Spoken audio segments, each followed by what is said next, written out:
قادیانیوں کا سٹیٹس آج کی ڈیٹ میں کیا ہے؟ قادیانی بھی تو ظاہر ہے کسی کیٹیگری میں فال کر رہے ہیں. قادیانی آپ کے نبی کو جھوٹا نہیں مانتے, وہ ان کو نبی مانتے ہیں. قادیانی قرآن کو مانتے ہیں. یہ جو دو بڑی چیزیں ہیں کہ نبی علیہ السلام کو ماننا اور قرآن کو ماننا. قادیانی جو پہلے سے نبی علیہ السلام کو اور قرآن اور حدیث کو مانتا ہے, ان کو اہل کتاب کی کیٹیگری میں ڈالنا چاہیے, بلکہ اہل کتاب سے بہتر والی کیٹیگری میں, چونکہ قرآن اور نبی علیہ السلام کو مانتا. تو ایک میں تلخ جملہ بولوں, پریکٹیکلی قادیانی آپ کے نزدیک صرف اس لیے کافر ہیں, قادیانی صرف اس لیے کافر ہیں کہ آپ کے ماں باپ قادیانی نہیں ہیں. تو میں کہتا ہوں کہ الحمدللہ ہمارے والدین اللہ کے فضل سے مسلمان ہیں, سرکاری کی ختم نبوت پہ ایمان رکھتے ہیں, اور ہم اللہ کی بارگاہ میں دعا کرتے ہیں کہ اللہ ہماری آنے والی نسلوں کو بھی مسلمانوں کے گھر میں ہی پیدا فرمائے. جبکہ قادیانی کافر اس لیے ہیں کہ انہوں نے ہمارے آقا حضرت محمد مصطفیٰ صلی اللہ علیہ وسلم کی ختم نبوت پہ ڈاکہ ڈالا, سرکار کو آخری نبی نہیں مانا, اور جو سرکار دو عالم نور مجسم شفیع معظم صلی اللہ علیہ وسلم کو آخری نبی مانتے ہیں, تو ان قادیانیوں نے ان کو کافر کہا, خود کو مسلمان کہا, اور اپنے کفری عقائد پہ مبنی جو ان کا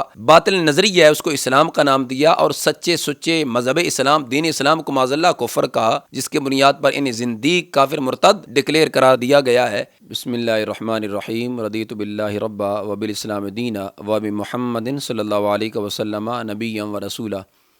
الصلاۃ والسلام علیک یا سیدی یا خاتم النبیین وعلی آلک واصحابک یا سیدی یا خاتم المعصومین.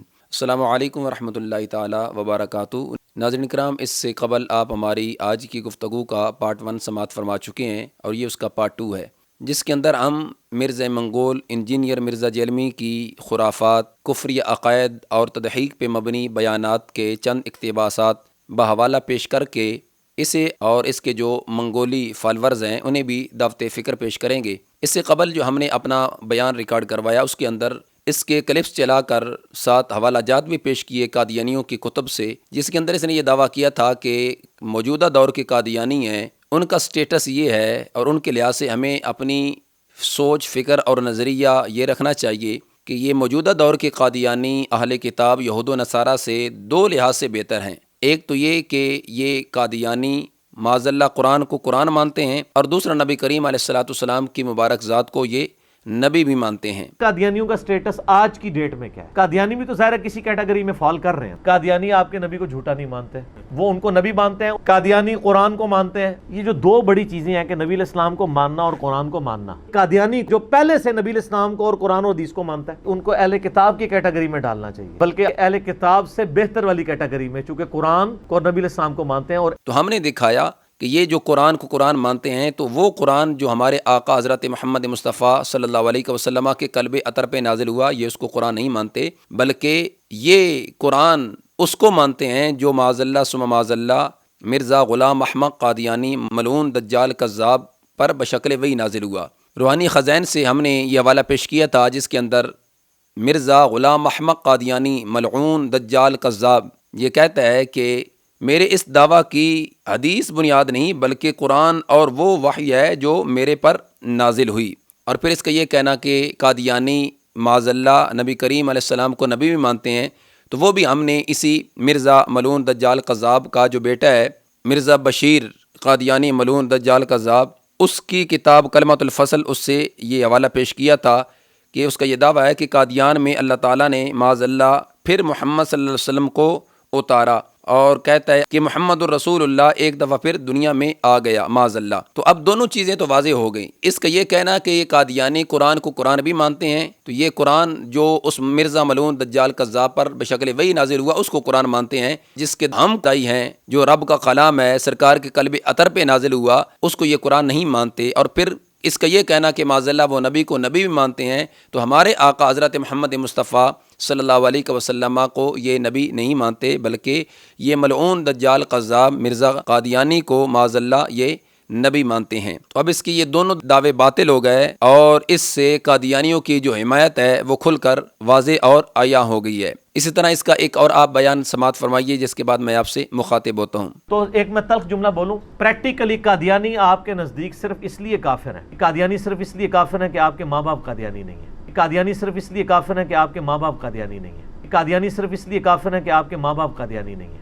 جی ناظرین کرام, آپ نے سماعت فرمایا. کیا کہتا ہے؟ کہتا ہے کہ جی پریکٹیکلی قادیانی آپ کے نزدیک صرف اس لیے کافر ہیں کہ آپ کے، اب آپ سے مراد اس کے مسلمان ہیں کہ آپ کے ماں باپ قادیانی نہیں اور اس وجہ سے تم قادیانیوں کو کافر سمجھتے ہو. یعنی اس کے کہنے کا مطلب اور مقصد یہ ہے کہ اگر تمہارے والدین قادیانی ہوتے معاذ اللہ ثم معاذ اللہ تو تم بھی قادیانی ہوتے. تو جو قادیانیوں کے گھروں میں پیدا ہو رہے ہیں، جن کے ماں باپ قادیانی ہیں، تو ان قادیانیوں کا کیا قصور ہے؟ وہ تو نسل در نسل قادیانی پیدا ہو رہے ہیں. تو میں کہتا ہوں کہ الحمدللہ ہمارے والدین اللہ کے فضل سے مسلمان ہیں، سرکاری کے ختم نبوت پہ ایمان رکھتے ہیں، اور ہم اللہ کی بارگاہ میں دعا کرتے ہیں کہ اللہ ہماری آنے والی نسلوں کو بھی مسلمانوں کے گھر میں ہی پیدا فرمائے. مگر ناظرین کرام، اس کا یہ دعویٰ کرنا کہ پریکٹیکلی تم قادیانیوں کو اس لیے کافر سمجھتے ہو کہ تمہارے ماں باپ قادیانی نہیں، کتنا بڑا اس نے دعویٰ کیا. جبکہ قادیانی کافر اس لیے ہیں کہ انہوں نے ہمارے آقا حضرت محمد مصطفیٰ صلی اللہ علیہ وسلم کی ختم نبوت پہ ڈاکہ ڈالا، انہوں نے ہمارے آقا علیہ الصلوۃ والسلام کی ختم نبوت پہ نقب زن کی، سرکار کو آخری نبی نہیں مانا، اور جو سرکار دو عالم نور مجسم شفیع معظم صلی اللہ علیہ وسلم کو آخری نبی مانتے ہیں. تو ان قادیانیوں نے ان کو یعنی مسلمانوں کو کافر کہا، خود کو مسلمان کہا، اور اپنے کفری عقائد پہ مبنی جو ان کا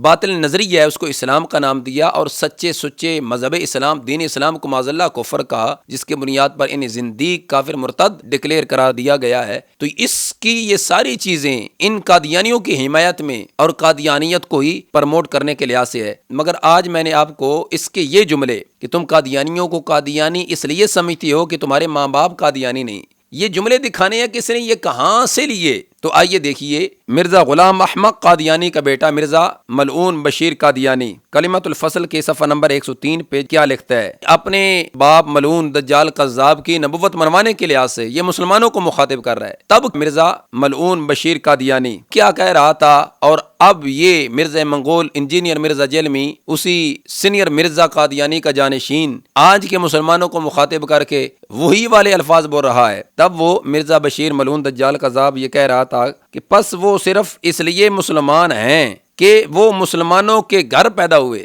کہ وہ اس لیے مسلمان ہیں کہ وہ مسلمانوں کے گھر پیدا ہوئے. تو جن کے ماں باپ مسلمان ہیں تو انہوں نے مسلمان ہی بننا ہے. اس کا یہ جملہ کہ تم قادیانیوں کو کافر اس لیے سمجھتے ہو کیونکہ تمہارے والدین قادیانی نہیں. اور پھر مزید کہتا ہے کہ جی میرا ایک معصومانہ سوال ہے، اور وہ کیا کہ اگر آپ کے ماں باپ قادیانی ہوتے تو آپ کیا ہوتے؟ اس جملے میں بھی مسلمانوں کو مخاطب کر رہا ہے، سچے سچے سرکار کے دیوانوں کو، سرکار کے مستانوں کو، ختم نبوت کے پروانوں کو مخاطب کر کے کہہ رہا ہے کہ اگر تمہارے ماں باپ قادیانی ہوتے معاذ اللہ تو تم کیا ہوتے؟ اور پھر آگے جو اس کے جو سننے والے منگولی ہیں کہتے ہیں کہ جی قادیانی معاذ اللہ. میرا ایک معصومانہ سوال ہے، اگر آپ کے ماں باپ قادیانی ہوتے آپ کیا ہوتے؟ قادیانی. یعنی سارا اس کا جو خلاصہ کلام ہے اگر میں آپ کے سامنے دو لفظوں میں بیان کروں تو وہ یہ ہے، یہ کہتا ہے کہ قادیانیوں کا کوئی قصور نہیں ہے آج کے جو قادیانی ہیں، بلکہ وہ قادیانی اس لیے ہیں کہ ان کے ماں باپ قادیانی تھے یا قادیانی ہیں، اور تم اس لیے مسلمان ہو کہ تمہارے ماں باپ مسلمان ہیں. ان قادیانیوں سے ہمارا جو سب سے بڑا اختلاف ہے، جس کے بنیاد پر انہیں آئین پاکستان میں غدار، زندیق اور کافر انہیں ڈکلیئر کیا گیا کہ وہ سرکار دو عالم نور مجسم شفیع معظم صلی اللہ علیہ وسلم کی ختم نبوت کے منکر ہیں، غدار ہیں. تو اس لیے ناظرین کرام مختصر سے وقت میں آپ کی خدمت میں یہ چیزیں پیش کرنی تھی. مزید ہم آپ کی خدمت میں ایک نئے تحقیقی کلپ کے ساتھ حاضر ہوں گے. اللہ ہم سب کے ایمانوں کی حفاظت فرمائے اور ہم سب کو آخری سانس تک ختم نبوت پہ پہرا دینے کی توفیق نصیب فرمائے. وما توفیقی الا باللہ.